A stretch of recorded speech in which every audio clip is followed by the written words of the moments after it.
हर पत्नी के हर लड़की के बियाह जब होला तो ससुरा वाला के पुत्र चाहे पुत्री हो जाई तो तनी अंगना गह गह करे राजा कहन के रे बोली हम लोग बियाह ना करत रहनी आ शादी होई तो पुत्र कहे खातिर तो कहत रही कि सुनी आज कहे खातिर कि अरे होई से बबुआ गोदिया खेलई तीरा जदी होई से बबुआ गोदिया होई से बबुआ गोदिया खेलई तीरा जदी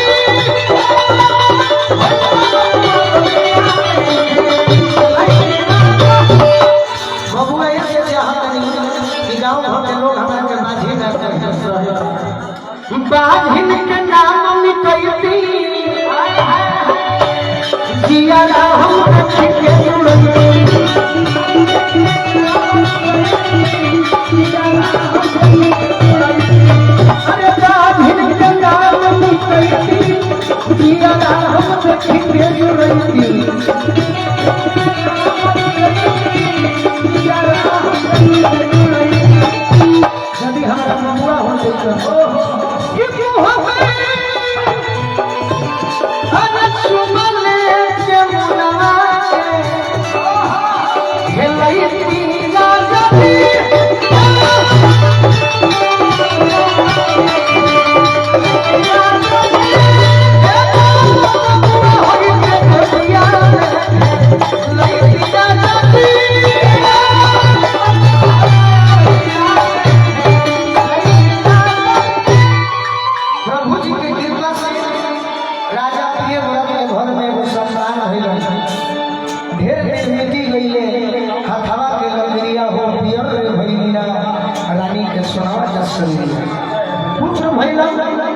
लेकिन लैला मरद पैदा होला केहू के लैला ना होखे तो दुख होला और लैला हो के मर जाए उससे भारी भारी कुछ हो ना और वहू से बड़ बड़ जनता निकाल का बा लैला हो के लफुआ हो जाए महादुख तो राजा के लैला तो भइल बाकी मरद पैदा हो गई राजा रो के अपना बबुआ के गोदी में उठा के चल दी हले करके अपनाने खातिर कहां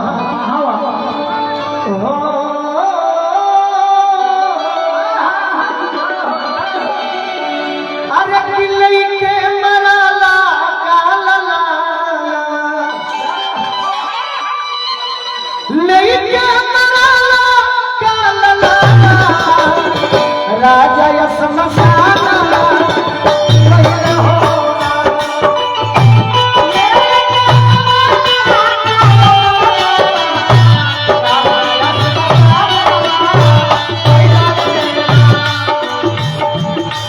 झरन झरन पहले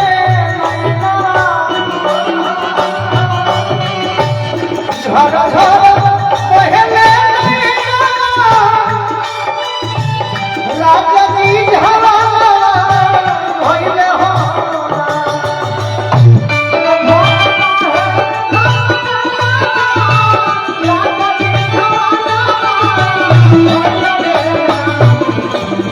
जो सही अपना बेटा के राजा दफनावे के कोशिश कइल वही घड़ी पर आवाज आई कि राजा रुक जा बबुआ के दफनावो हम तारा लइका के जिंदा कर दे बाकी एगो शर्त बा अच्छा के में पीरा रसाना अच्छा के में पीरा रसाना मधुरा बचाना कहलिए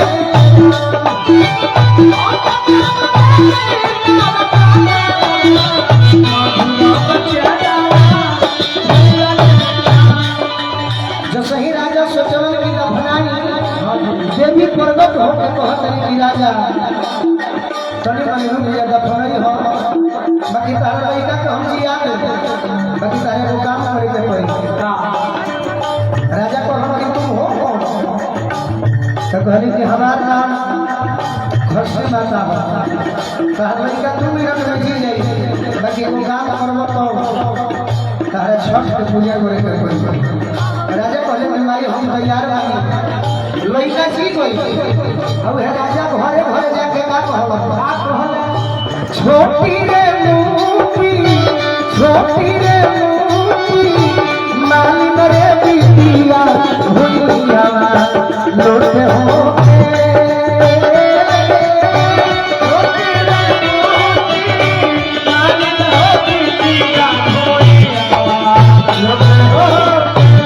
राजा इतना खुश बनो कि कहता है कि अरे मालिक बिटिया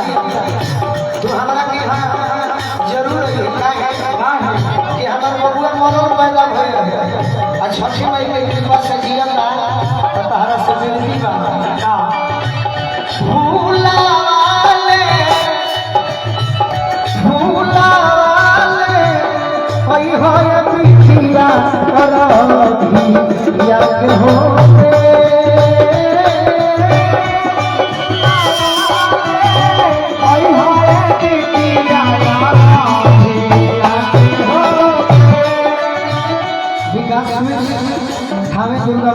भाई के दुकान पर जाइए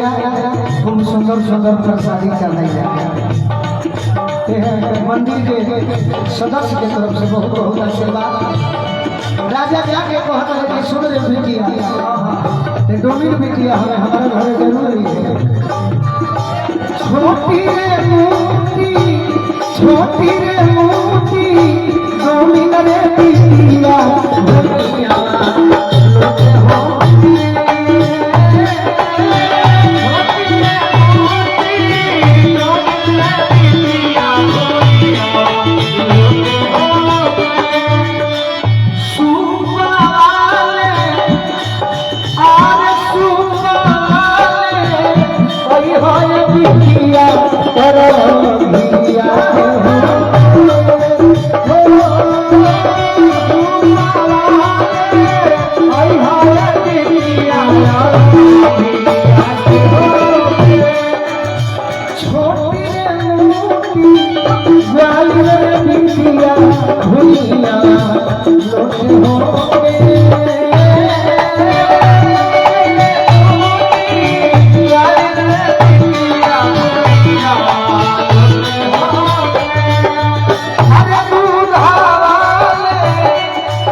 वही से छठ पूजा मनाया